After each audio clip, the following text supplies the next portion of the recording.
నమస్తే బోసుకుమరి. ఆంధ్రప్రదేశ్ లో ఉన్నటువంటి హిందువుల యొక్క ఓర్పుకి సహనానికి ఖచ్చితంగా హ్యాట్సాప్ చెప్పేది.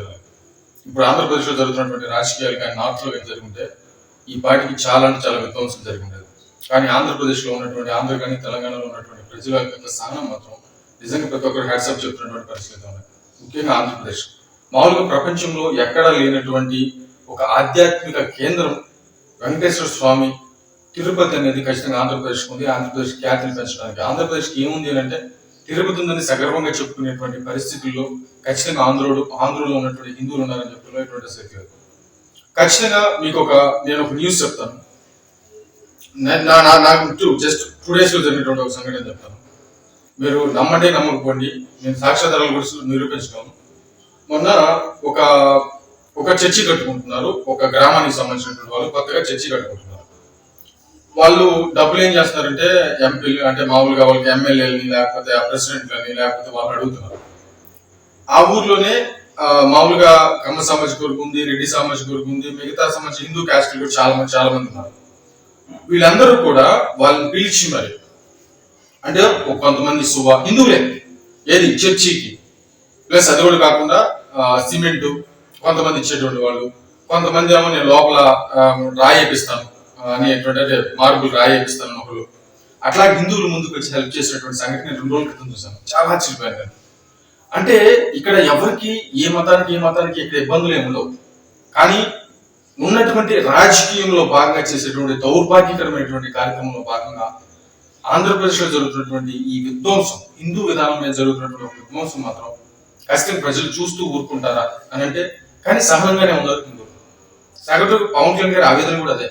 ఇప్పుడు మామూలుగా హిందూ విధానం మీద జరుగుతున్నటువంటి దాడులు ఉన్నాయి, జోకులు వేస్తుంటారు, హిందూ దేవుళ్ళ మీద అవహేళన మాట్లాడుతుంటారు.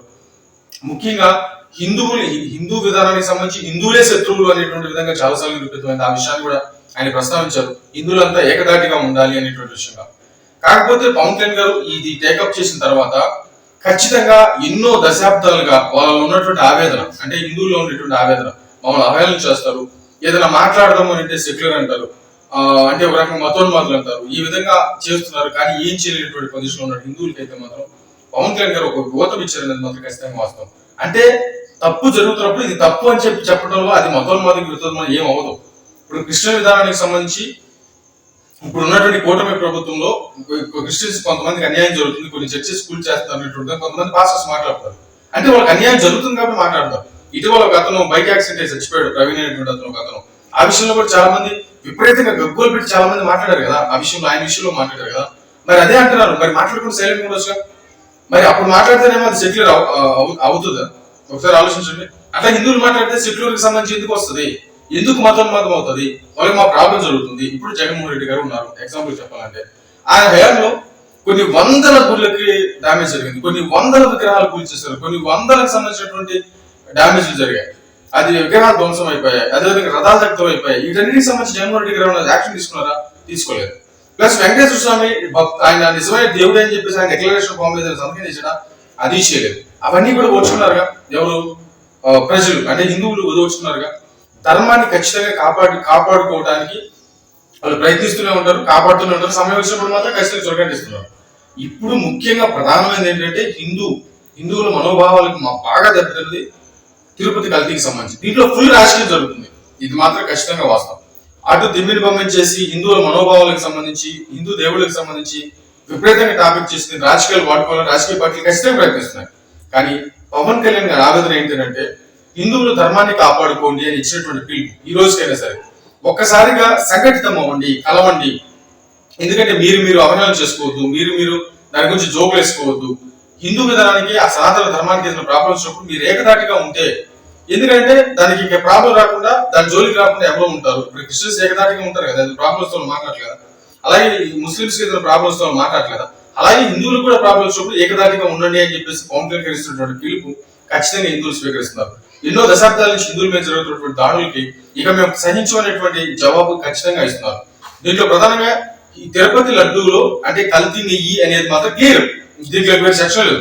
ఎవరి తిమ్మిని పంపించేసి ఎన్ని రకాలుగా మాట్లాడి ఎన్ని రకాలుగా తీసుకెళ్లే ప్రయత్నం చేసినా ఖచ్చితంగా తిరుపతి లడ్డూలో కల్తీ జరిగిందని మాత్రం ఖచ్చితంగా వాస్తవం. ఇంకోటి ఏంటంటే చంద్రబాబు నాయుడు గారిని పవన్ కళ్యాణ్ గారు కానీ ఇప్పుడు ముఖ్యంగా చంద్రబాబు నాయుడు గారు కల్తీ అంటే నెయ్యిలో ఈ యానిమల్స్ ఫ్యాట్ కలిసింది అనేటువంటి విధంగా ఆయన మాట్లాడింది ఆయన సొంతగా కాదు. ఆయన ఒక రిపోర్ట్ లేకుండా మాట్లాడా? ఎవరైనా సమాధానం చెప్పండి. రిపోర్ట్ చూసి ఎన్డీటీవీ ఇచ్చినటువంటి రిపోర్ట్ బట్టి ఆయన మాట్లాడాడు. ఆ తర్వాత దాన్ని ఇంకా డెప్త్ గా తీసుకెళ్తే అది కూడా పార్టీకి సంబంధించినటువంటి కార్యక్రమం మాట్లాడారు. దాన్ని డెప్త్ గా తీసుకెళ్లి ముందుకు తీసుకెళ్తే అద్భుతమైన విషయం ఏంటంటే దానికి ఇంత ముందు ఉన్నటువంటి ధర్మారెడ్డి అంటే కేంద్రంలో సపోర్ట్ ఉన్నటువంటి వ్యక్తి, అంటే కేంద్రం నుంచి ఎలాంటి సపోర్ట్ దక్కట్లేదు. దీనికి వాస్తవంగానే తప్పు జరిగింది. అంటే ఆంధ్రప్రదేశ్ యొక్క హిందువుల యొక్క మనోభావాలు దెబ్బతింటున్నాయి, రాజకీయంగా వాడుకుంటున్నారు. కానీ కేంద్రం నుంచి సపోర్ట్ దక్కట్లేదు.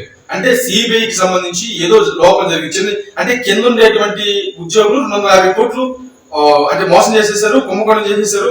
ఇది సిబిఐ చెప్తుంది, నమ్మాల. అంటే సిబిఐ అంతే చెప్తుంది, దీంట్లో ఇది కల్తీ నెయ్యి, అంటే ఇది నెయ్యి కాదు, కెమికల్ నెయ్యి అని సిబిఐ చెప్తుంది. దీంట్లో అన్ని రకాలైనటువంటి విధానాలు వాడారు, ఎక్కడి నుంచి తీసుకొచ్చారు, ఎంత కుంభకోణం జరిగింది, ఇవన్నీ చెప్పినా కూడా ఆ ఎన్ని అబద్ధాలు అనేటువంటి విధంగా అవతలాలు ప్రొజెక్ట్ చేస్తుంటే, ఒక న్యూట్రల్ అని చెప్పినటువంటి సన్నా జర్నలిస్ట్ దీన్ని సపోర్ట్ చేస్తుంటే, మిగతా కొంతమంది వేస్ట్ గాళ్ళు అంటే ఏంటి, కాంగ్రెస్ పార్టీ అంటే ఇష్టం, బీజేపీ పార్టీ అంటే నచ్చదు, లేకపోతే మిగతా మతాలు అంటే ఇష్టం, హిందూ మతం అంటే నచ్చదు, ఇట్లా ఉండేటువంటి వ్యక్తులంతా తమ తెలివితేటల్ని అంటే దాన్ని ఏమంటారు దాన్ని పనికిమాల మేధస్సుని అంటే సోకాలు మేధావితనాన్ని ఉపయోగించి హిందువుల్ని కన్విన్స్ చేసేటువంటి ప్రయత్నం ఉన్నారు. కానీ హిందూ యొక్క ధర్మం మీద, సనాతన ధర్మం మీద దాడి జరుగుతుందనేటువంటి విషయం తెలుసుకోలేనటువంటి విజ్ఞత లేనటువంటి వ్యక్తులు అయితే ఖచ్చితంగా హిందువులు కాదు, తెలుసుకున్నారు, నిశ్చితంగా గమనిస్తున్నారు. పవన్ కళ్యాణ్ గారు ఇచ్చినటువంటి పిలుపుని ఆహ్వానిస్తున్నారు. ఎందుకంటే హిందువులు ఖచ్చితంగా సంఘటితంగా ఉండాలి, సనాతన ధర్మాన్ని కాపాడాలంటే, ధర్మాన్ని కాపాడుకోవాలంటే మనం ధర్మంగా ఉండాలి, అందరు కలిసి దానికోసం పోరాడేటువంటి పవన్ కళ్యాణ్ గారి పిలుపు స్వాగతిస్తున్నారు.